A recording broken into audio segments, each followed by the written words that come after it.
Before implementing any critical thermal processing step, you need to confirm that the oven you are using is delivering the temperature uniformity required for your process.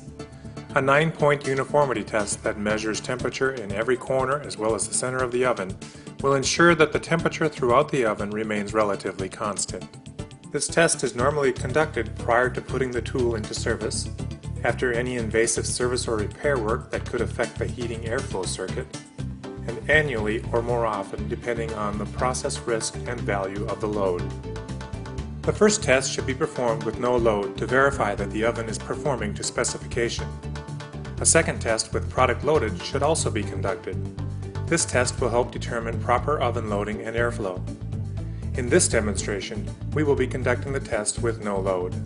To complete this test, you will need 9 thermocouples and a 9-point temperature data logger. Be sure to use certified thermocouples that have not been degraded with repeated use.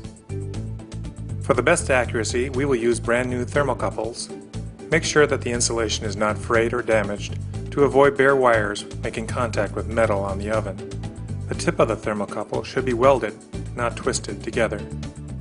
The best practice for getting the thermocouples into the interior of the oven is to insert them through the oven port if one is available. If a port is not available, the next best option is to run the wires through the exhaust port on the back of the oven. Try to avoid running the thermocouples through the door because it causes leakage points past the door seal.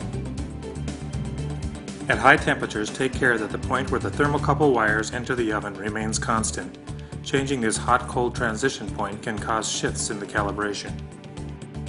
Inside the oven, position a thermocouple in each of the 8 corners of the oven. Loosely wrap the thermocouple around the oven rack and position the tip of the thermocouple about 3 inches away from any oven surface. Mechanical stress can cause a shift in the calibration of the thermocouple, so be sure to avoid any sharp bends. Position the final thermocouple as close to the center of the oven as you possibly can. While installing the thermocouples, we were sure to mark each one according to its location inside the oven, so that when we take the readings, we know where we are getting them from.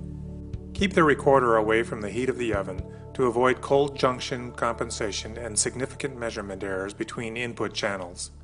Make sure any measurement instrument is properly grounded. Failure to use a proper 3-prong power cord can make the measurement instrument more susceptible to induced electrical noise.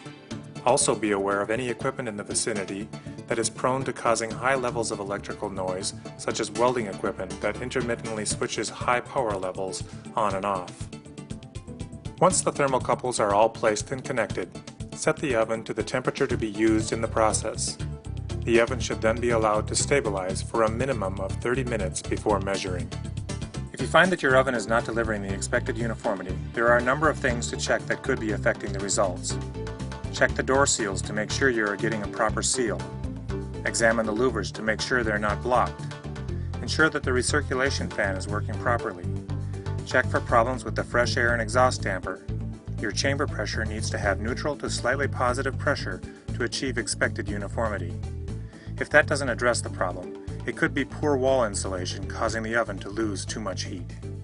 Now that the test is complete, we can shut the oven down.